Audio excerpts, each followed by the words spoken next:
அன்பான நேயர்களே, காலை வணக்கம். கலையாத கல்வியும் குறையாத வயதுமோ, கபடு வாராத நட்பும் கன்றாத வளமையும் குன்றாத இளமையும் கழுப்பினியிலாத உடலும் சரியாத மனமும் அன்பு அகலாத மனைவியும் சரியாத மனமும் அன்பு அகலாத மனைவியும் தவறாத சந்தானமும் தாழாத கீர்த்தியும் மாறாத வார்த்தையும் தடைகள் வாராத கொடையும் தொலையாத நிதியமும் கோணாத கோலும் ஒரு துன்பமில்லாத வாழ்வும் துய்யனின் பாதத்தில் அன்பு உதவி பெரிய தொண்டரோடு கூட்டு கண்டாய் அலையாடி அருதுயிலும் ஆயனது தங்கையே ஆதி கடவுரின் வாழ்வே ஆதி கடவுரில் வாழ்வே அமுதீசர் ஒரு பாகம் அகலாத சுகபாணி அபிராமியே அகலாத சுகபாணி அருள்வாமி அபிராமியே. அன்பு சார்ந்த பெரியவர்களே, இன்று சுக்கிரவாரம், வெள்ளிக்கிழமை, அருமையான நாள். எப்போதுமே வெள்ளிக்கிழமை புனித வெள்ளின்னு சொல்லுவாங்க. புனிதம் என்றால் தூய்மையான, சுத்தமான அப்படின்னு பேர். அது இந்த கிறிஸ்துவ மதத்தில் அதை புனித வெள்ளின்னு சொல்லுவாங்க. முஸ்லீம் மதத்தில் வெள்ளிக்கிழமை ரொம்ப சிறப்பாக இருப்பாங்க, நோன்பு இருப்பாங்க, பள்ளிவாசலில் சிறப்பு வழிபாடு செய்வாங்க. அது மாதிரி நம்ம இந்து மதத்தில் வெள்ளிக்கிழமை ஒரு பெரிய சிறந்த ஒரு அமைப்பு. அன்பான நேயர்களே, இன்று மார்கழி மாதம் 12ஆம் நாள் வெள்ளிக்கிழமை, துவாதசி திதி, விசாக நட்சத்திரம், சித்த யோகம். இந்த விசாக நட்சத்திரம் ராத்திரி 9 மணி வரை இருக்குது. அதுக்கப்புறம் பார்த்துக்கலாம். ராகு காலம் எப்போதுமே வெள்ளிக்கிழமை 10:30 முதல் 12, யமகண்டா 3 முதல் 4:30, குளிகன் 7:30 முதல் 9, சூலம் மேற்கு, பரிகாரம் எல்லாம். அன்பு சார்ந்த நேயர்களே, இன்று வெள்ளிக்கிழமை அன்னைக்கு கிரகங்கள்லாம் எப்படி இருக்கு என்று பார்ப்போம். இது மார்கழி மாதம் என்பதால் சூரியன் தனுசுல இருக்கார். விசாகம் என்பதால் சந்திரன் துலாத்தில் இருக்கார். அடுத்து செவ்வாய் எப்போதுமே கடகத்தில் இருந்துட்டு இருக்கார். புதன் விருச்சிகத்தில் இருக்கார். குரு ரிஷபத்தில் இருக்கார். சுக்கிரன் மகரத்தில் இருக்கார். சனி கும்பத்தில் இருக்குது. ராகு மீனத்தில் இருக்குது. கேது தனுசுல இருக்கு. ஓரளவு கிரகங்கள் வலிமையாக இருக்கிறது. அன்பான நேயர்களே, மேஷராசி என்பர்களே, நீங்கள் இந்த மேஷம்னா அதுக்கு ஆட்டு தலையை படம் போட்டிருப்பான். செம்பரி ஆட்டு தலை. அந்த ஆடு என்ன பண்ணுன்னா பயப்படாது. இந்த ஆடு 2 சண்டை ஓட்டுன்னு பார்த்தா மண்டை உடஞ்சி ரத்தம் கொம்பெல்லாம் உடஞ்சி போயிடும். அப்போது இந்த முட்டிகிறது யாரும் இடையில போக முடியாது, தொலைஞ்சாங்க. அந்த மாதிரி முரட்டுத்தனமாக அந்த ஆடு முட்டும். அது மாதிரி ஒப்பிடுறாங்க இந்த மேஷராசி. அதனால் இந்த மேஷராசி, மேஷ லக்னத்தில் பிறந்தவங்க முன்கோபம், முரட்டுத்தனம் இருக்கும். கொஞ்சம் அவசரப்பட்டு காரியத்தை செஞ்சுருவாங்க. யார்ட்டையும் யோசனை இருக்க மாட்டேன் அப்படின்னு சொல்லுவாங்க. அதனால் அன்பான நேயர்களே, தவறாக நினச்சிக்காதீங்க. இது உங்களுடைய இயல்பு. நீங்கள் பிறந்த நேரத்தினுடைய ஒரு இயல்பு அது. அதனால் நேரம் நன்றாக இருக்கிறது. கவனமாக நடத்துங்க. நல்ல காரியம்லாம் செய்யலாம். உங்களுக்கு சனி பகவான் 11 இருக்கார். அருமையான இடத்துல இருக்கார். குரு 2ல் இருக்கார். அது உங்களுக்கு நல்ல அமைப்பு. அதனால் மேஷராசி என்பது ரொம்ப பொறுமையாக நிதானமாக காயில் நகட்டுங்க. நல்லதே நடக்கும். நன்மை பெறுவீர்கள் அப்படின்னு அமைப்பு. ரிஷபராசி என்பர்களே, சிந்திக்கக்கூடிய ஆற்றல் உடையவங்க. நீங்கள் தவறு செய்ய மாட்டீங்க. ஒரு மனிதனிட்ட சிந்தனை இருந்தால் அவன் தவறு செய்வதற்கு வாய்ப்பு இல்லை. சிந்திக்கின்ற பொழுது எது சரி, எது தீமை, எது நல்லது, எது கெட்டது என்று புரிந்துவிடும். அதனால் தவறான காரியங்களை செய்வதற்கு சாத்தியம் இல்லை. அதனால் ஒரு அருமையான அமைப்பு. ரிஷப லக்னம், ரிஷப ராசி ஒரு நல்ல இது. உங்களுக்கு ராசியில் குரு இருக்கார், ஜென்ம குரு. பிரச்சனைலாம் உருவாக்குவார். பார்த்து கவனமாக நடந்து கொள்ளுங்க. ஆனால் உங்களுக்கு சனியும் ராகு நல்ல இடத்துல இருக்காது. சனி 10ல் இருக்குது, ராகு 11ல் இருக்குது. அதனால் உங்களுக்கு கிரகங்கள் பலமாக இருக்கிறது. குரு சரியில்லாட்டாலும் இந்த பெரிய கிரகமான 2 கிரகம் ராகுவும் சனி பகவானும் நல்ல பொசிஷனில் இருக்காங்க. அவங்க 2 பேருமே உங்களுக்கு நல்ல கிரகம். அதனால் நல்லது நிச்சயமாக நடக்கும். மிதுன ராசி என்பவர்களே, மென்மையான குணமுடைய மிதுன ராசி என்பவர்களே, பணிந்து போவீங்க, வளைஞ்சு போவீங்க, கொஞ்சம் அனுசரித்து போவீங்க. அப்படியே நடந்து கொள்ளுங்கள், மாற்றிக்கொள்ளாதீங்க. அதனால் உங்களுக்கு குரு 12ல் இருக்கார். ஆனால் உங்களுக்கு ராகு பகவான் 10ல் இருக்கார். தொழில் நன்றாக இருக்கும், செலவு நிறையா வரும். அதனால் அப்படி கவலையாதீங்க. வருமானம் வந்து செலவு வந்தால் ஒன்றும் பயம் இல்லை, கடன் வாங்குற மாதிரி வராது. பார்த்து நல்ல செலவுலாம் பண்ணும்போது சுப விரயமாக செய்யுங்க, நல்லது. சுப விரயம்னா இடம் வாங்குதல், வீடு கட்டுதல், திருமணம் செய்தல். வீட்டில் ஏதாவது குழந்தைகள் இருந்தால் திருமணம் செய்யறது கொடுக்க நல்லது. கடகராசி என்பதில் உங்களுக்கு குரு 11ல் இருக்கார். உங்களுக்கு மற்ற கிரகங்கள்லாம் பலமாக இல்லை. புதன் மட்டும் 5ல் இருக்கார். பாக்கி கிரகங்கள்லாம் நல்ல சிறப்பாக இல்லை. அதனால் கடகராசி என்பது குரு நல்ல முறையில் இருக்கார். அதில் குரு பார்த்தா கோடி நன்மைன்னு சொல்லுவாங்க. அதனால் உங்களுக்கு நல்லதே நடக்கும், நல்ல காரியங்கள்லாம் நடைபெறும். பார்த்து கவனமாக நடந்து கொள்ளுங்கள். எடுத்துக்காட்டாக இருப்பீங்க. நீங்கள் எல்லாத்துலேயும் சிறப்பாக வாழணும்னு நினைப்பீங்க. அதனால் கவனமாக நடந்து கொள்ளுங்கள். சிம்மராசி என்பதை நேர்மையாக இருப்பீங்க, கரெக்டாக இருப்பீங்க, நியாயமாக இருப்பீங்க. சோம்பேறித்தனமாக இருக்க மாட்டீங்க, உழைப்பீங்க. உங்களுக்கு நேர பொழுது சரியில்லை, அவங்களுக்கு உழைப்பு பலன் தராது. கெட்ட பேர் தான் ஏற்படும். கொஞ்சம் கடுமையாக நீங்கள் உழைச்சி தான் ஆகணும். அதனால் உழைப்பது வந்து தவறில்லை.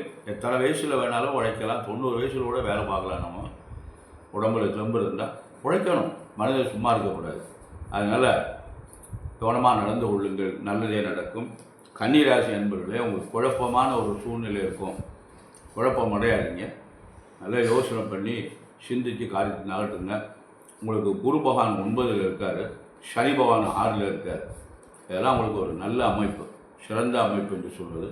ஆகவே கன்னிராசி என்பவர்களே, உங்களுக்கு உங்கள் வயதுக்கு தக்கபடி சுபகாரியங்கள்லாம் வீட்டில் நடக்கும், நல்லதெல்லாம் நடக்கும்.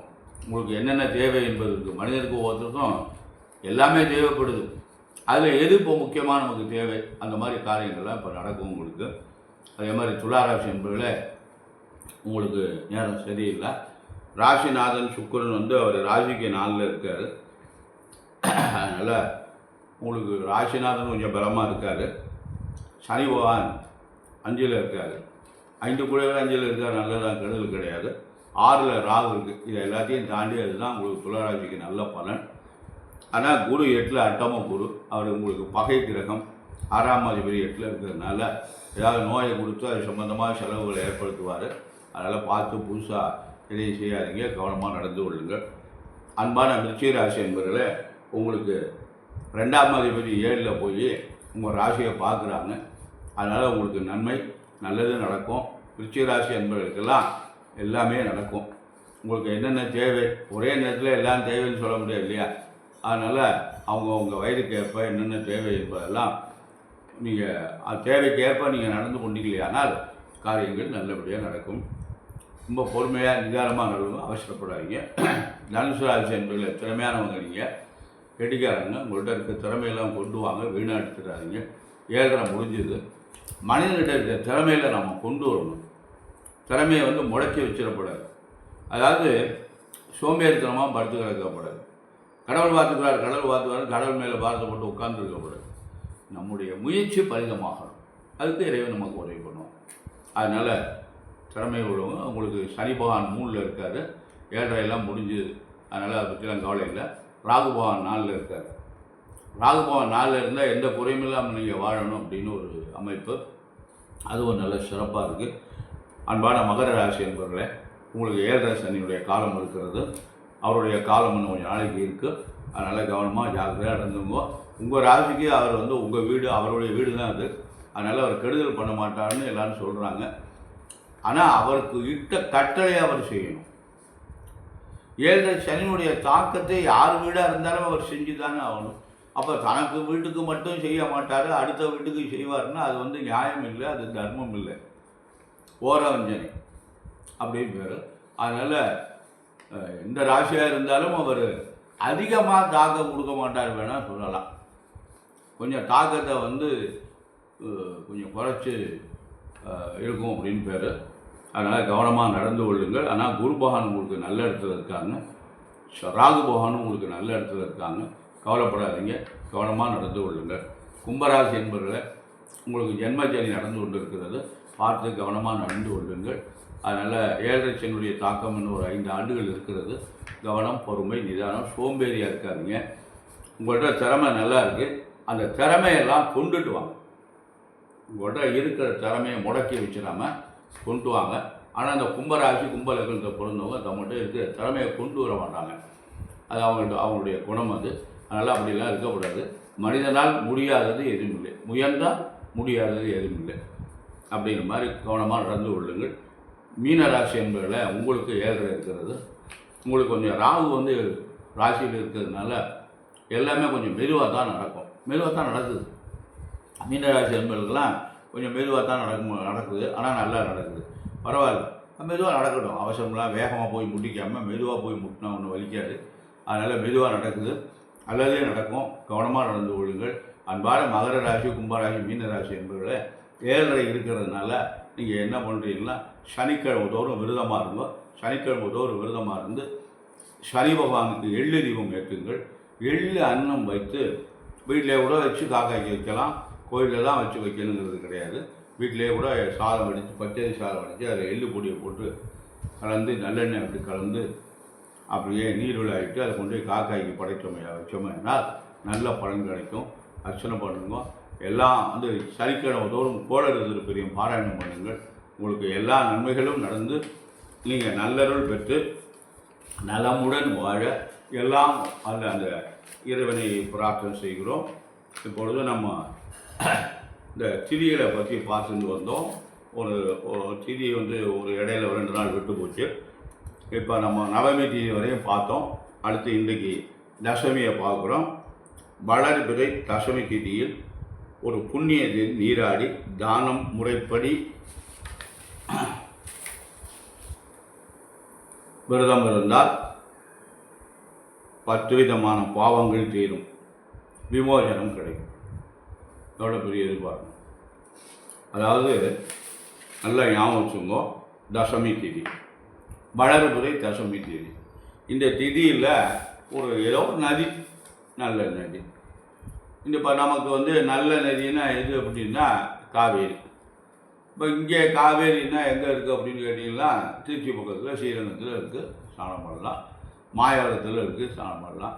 ஆனால் காவேரியில் எல்லா நேரத்துலையும் தண்ணி வருமானு சொல்ல முடியாது, இந்த நேரங்களில் தான் தண்ணி வரும். அதனால் அந்த நதிகளில் நீராடி முறைப்படி 10 விதமான பாவங்கள் தீரும் அப்படிங்கிறான். அதனால் தீரும், விமோசனம் கிடைக்கும் அப்படிங்கிறான். அது ரொம்ப முக்கியம் இல்லையா? அதை பார்த்துங்க. வியாழக்கிழமை வர்ற திதியில் வழிபட்டால் காரியங்கள் வெற்றி உண்டு, வீடு கட்டுவார்கள், தடையின்றி வீடு முடியும். இப்போ ஒருத்தர் வீடு கட்டணும், தடைப்படுது அப்படின்னா இந்த வியாழக்கிழமைக்கு வர்ற வளர்பிறை திதி, அதாவது வியாழக்கிழமை கூட நமக்கு தேவையில்லை, வளர்பிறை திதியில், வளர்பிறை திதியில் நம்ம விரதம் இருந்து வீடு கட்டுறதுக்காக விரதம் வந்து இறைவனை வழிபட்டு அந்த வீடு வந்து அல்லது வெள்ளிக்கிழமை திதி கூடாது. இந்த வெள்ளிக்கிழமை வர திதியில் வளர்பிறையாக இருந்தாலும் விரதம் இருக்கக்கூடாது. அன்பான நேயர்களே, அடுத்தபடியாக ஏகாதசி திதி, அருமையான திதி அது. அதாவது ஏகாதசியில் மரணம், துவாதசியில் தகனம். ஏகாதசியில் இறந்து துவாதசி அன்னைக்கு நம்மளை எடுத்து அடக்கம் செய்தால், தகனம் செய்தால் நேராக அந்த ஆத்மா வந்து எந்த மாதமாக இருந்தாலும் சரி, வைகுண்ட ஏகாதசி ரொம்ப முக்கியம். அதில் வந்து எந்த மாதமாக இருந்தாலும் சரி இந்த ஆத்மா வந்து இறைவன்கிட்ட போயிடும்னு சொல்கிறாங்க. ஏகாதசி மிகவும் உயர்ந்தது. இந்த பெயரை கேட்டாலே யமதூதர்கள் பயப்படுவார்கள்னு சொல்லுவாங்க. அதனால் ஏகாதசி விரதம் இருந்து அந்த இரவு விஷ்ணுவை வழிபட்டால் அநேக யாகங்களை செய்வதை காட்டிலும் அதிக பலனை அடைவார்கள் என்று பத்ம புராணம் கூறுகிறார். இந்த பெருமாளை பற்றிய கருத்து சொல்லக்கூடிய புராணம் பத்ம புராணம்னு ஒன்று இருக்குது. அந்த புராணம் கூறுகிறது அப்படின்னு எழுதியிருக்காங்க. சனிக்கிழமை வர்ற ஏகாதசி கூடாது. சனிக்கிழமைக்கு வருகின்ற ஏகாதசியில் நம்ம எந்த பலனும் செய்யக்கூடாது. எனக்கு தெரிஞ்ச ஒரு நிகழ்ச்சி நடந்தது. அந்த நிகழ்ச்சியை நான் இங்கே பதிவு செய்கிறேன். காளையார் கோவில் ஊர் இருக்குது. அந்த கோவிலில் 3 சிவபெருமான் இருக்கிறாங்க. சொக்கநாதர், சோமேஸ்வரர், காளீஸ்வரர். அந்த சோமேஸ்வரர் தான் அந்த கோவிலில் ஆதி கடவுள்.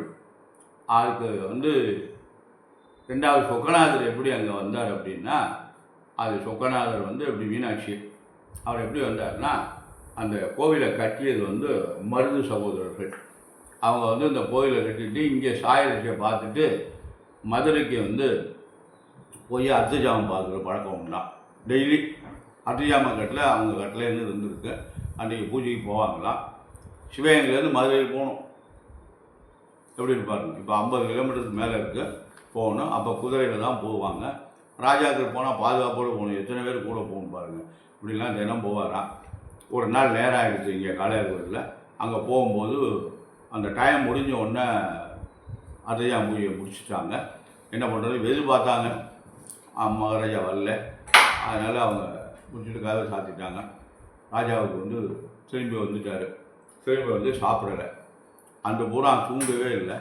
ராணி எவ்வளோ வற்புறுத்தியும் நமக்கு இறைவன் ஏதாவது வழி காட்டுவாருங்க, சொக்கநாதர் நீங்கள் ஏன் வருத்தப்படுறீங்க, எல்லாமே நன்மைக்கு தான் அப்படின்னு ராணி சொல்லியிருக்காங்க. இருந்தாலும் அவருக்கு இந்த இரவு நம்ம அர்த்தஜாம பூஜையை பார்க்க முடியலையே, ஏதோ தெரியலையே அப்படின்னு புலம்பிட்டு இருந்திருக்காரு.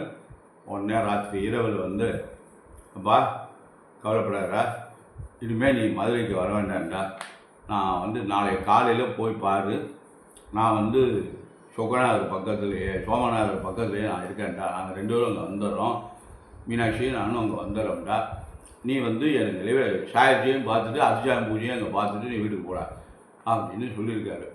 ராஜாவுக்கு அப்படியே ஒரே சந்தோஷம். இந்த ராணி சொன்னாங்க இல்லையா, நடப்பதெல்லாம் நன்மைக்குன்னு சொன்னாங்க இல்லையா, அதனால் ராணி ஒரே சந்தோஷப்பட்டு ராஜாவுக்கு அப்படியே நிறைவு. ராணியை எழுப்பி நான் அப்படி சொப்பனம் கண்டேன் அப்படின்னோடனே சொல்லி தூங்குங்க, காலையில் போவோம் அப்படின்னு ராஜை சமாதானப்படுத்தி காலையில் எழுந்திருந்த உடனே போயிருக்கார். அங்கேருந்து ஒரு 20 கிலோமீட்டர் இருக்கும் சிவகங்கையிலேருந்து காளையார் கோயில். பார்த்தா இங்கே சொக்கநாதரும் மீனாட்சியும் இருக்காங்க. எவ்வளோ பெரிய சாதனை பாருங்கள். சொக்கநாதர் சிவலிங்க வடிவத்தில் இருக்காங்க. தாய் மீனாட்சி அப்படியே அம்பாள் மதுரை மீனாட்சி மாதிரியே அங்கே இருக்காங்க.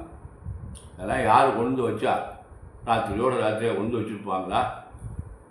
பண்ண முடியுமா? கதவெல்லாம் பூட்டியிருக்கேன் அப்படின்னா. அதெல்லாம் இந்த சொக்கநாதருடைய அருள். அது யாருக்காக வந்தது சொன்னால், சின்ன பெரிய மருதுக்காக வந்தது, மருது சகோதரருக்காக வந்தது. அப்பேற்பட்ட ஒரு புண்ணியத்தை செய்தவர்கள் மருது சிவகங்கை சீமை ஆண்ட பெரிய மருது சின்ன மருது சகோதரர்கள். அவர்கள் கட்டிய கோவில் அது. அந்த கோவில் நான் இதை எதுக்கு சொல்கிறேன்னா, அந்த ஊரில் ஒரு நாதஸ்வர வித்வான், அருமையான நாதஸ்வர வித்வான், அவர் ரொம்ப கஷ்டப்பட்டுட்டு இருக்காரு, அருமையாக வாசிப்பார். அங்கே ஒரு பெருமாள் கோவில் இருக்குது. அது எனக்கு தெரிஞ்சது, நான் நேராக பார்த்த நிகழ்ச்சி அது. அவர் வைகுண்ட சொர்க்கவாசல் திறந்து சுவாமி புறப்பாடு வந்துருக்கு. அங்கேருந்து உள்ளேருந்து வெளியில் வர போகிறாரு. வாசலில் ஒரு ஸ்ப்ரிங் கேட்டு, மரக்கதவுக்கு முன்னாடி ஒரு ஸ்ப்ரிங் கேட்டு இருக்குது. அப்படியே பின்பக்கமாக வாய்ச்சிட்டு வர்றாரு. அதாவது திரும்பி சாமிக்கு முதுகை காட்டாமல் அப்படியே வாய்ச்சிட்டு வரும்போது அந்த பின் கேட்டுக்கிட்ட வர்றபோது அந்த கால் தடுமாறி அப்படியே மல்லாக்க விழுந்தார். விழுந்தோடனே அப்படியே ஜீவன் போயிடுச்சு. அவர் சன்னதியிலேயே, பெருமாளுடைய சன்னதியிலேயே அவர் இறந்துட்டார். அதாவது எவ்வளோ பெரிய புண்ணியம் பாருங்கள். ஆனால் ரொம்ப கஷ்டப்பட்டார். ஆனால் நாதஸ்வரம் பிரமாதமாக வாசிப்பார். அவருக்கு ரொம்ப பேர் உண்டு, நாதஸ்வரத்தில் நல்லா அருமையாக வாசிப்பாங்க. அதில் இப்போ அவங்க வழியில் அந்த அளவுக்கு அவர் மாதிரி ஒத்துணை இல்லை. நான் இது எதுக்கு நான் சொல்கிறேன்னா, அவர் இந்த காளீஸ்வரருக்கு அனுதினமும் 6 காலமும் நான் கச்சேரி பண்ணுவார். அவர் ஊரில் இல்லாத நாளைக்கு யாராவது போவாங்க. ஆனால் அவர் ஊரில் இருந்துட்டாருன்னா காலையில் சீக்கிரமாக கொலுமேளை வாசிக்க போடுவார். அப்புறம் திருவந்தர் வாசிப்பார், காலசந்தி வாசிப்பார், உச்சிக்கலம் வாசிப்பார், சாயரிசைகள்லாம் வாசிப்பார். அப்படியெல்லாம் அதிஜாம பூஜை வரையும் மேலே வாசி நாதஸ்வரம் வாசிட்டு தான் வீட்டுக்கு வருவார். கச்சேரிக்கெல்லாம் நிறைய போவார். ராஜரத்னம் பிள்ளைன்னு ஒரு பேர். இதை எதுக்கு நான் பதிவு பண்ணுறேன்னா, என்னுடைய சகோதரர் மாதிரி அவர் அருமையான நாதஸ்வர வித்வான். நான் ரொம்ப ஒரு ஆத்மா சாந்தி அந்த காளீஸ்வரருக்கு செஞ்ச தொண்டுனால அவருடைய ஆத்மா சாந்தி அடைஞ்சது. அதனால் அன்பான நேயர்களை நான் இதை எதுக்கு இங்கே நான் குறிப்பிட்டேன்னா, இந்த ஏகாதசி திதி அவ்வளவு பெரிய புண்ணியமான திதி. அது மறுநாள் தான் எடுத்து அவங்க அடக்கம் செஞ்சாங்க. அதனால் அதை ரொம்ப அந்த மரணம் என்பது அருமையான மரணம். அந்த இறைவனுடைய ஆன்மாவுக்கு, பெருமாளுடைய பாதத்துக்கு அந்த ஆன்மா போயிட்டதாக சம்பிரதாயம். அதனால் ஏகாதசி திதி அவ்வளவு உயர்ந்தது. ஏகாதசி என்று உண்ணாமல் இருந்து துவாதசி என்று விரதம் இருந்து சாப்பிட்றது ரொம்ப உத்தமம்னு சொல்லுவாங்க. அதனால் அன்பான நேயர்களை, இந்த மாதிரி திதிகளெல்லாம் நம்ம கடைப்பிடிச்சோம்னா நம்ம கஷ்டங்கள்லாம் தீங்கி நல்லது வரும். அடுத்து என்ன இருக்குன்ற திதிகளெல்லாம் தொடருவோம். எல்லாரும் அவங்களுக்கு பிடித்தமான தெய்வங்களை வணங்கி எல்லா அருளும் பெறணும். எல்லோரும் நோயற்ற வாழ்வு குறைவற்ற நோய் மட்டும் வரக்கூடாது. நம்ம ஆஸ்பத்திரி பக்கமே போகக்கூடாது. ஆஸ்பத்திரி பக்கமெல்லாம் மருத்துவரெல்லாம் எப்படி பிழைக்கிறது? அதுக்காக மருத்துவர் பிழைக்கிறதுங்கிறதுக்காக நம்ம நோய் இருக்கக்கூடாது, நமக்கு கஷ்டப்படக்கூடாது. அதனால் எல்லா நலனும் பெற்று பல்லாண்டு வாழ எல்லா வல்ல எம்பெருமான் சர்வேஸ்வரனையும் வள்ளல் பெருமான் வள்ளியின் மனால் முருகனையும் பிரார்த்தனை செய்து நிறைவு செய்கிறேன். நன்றி, வணக்கம்.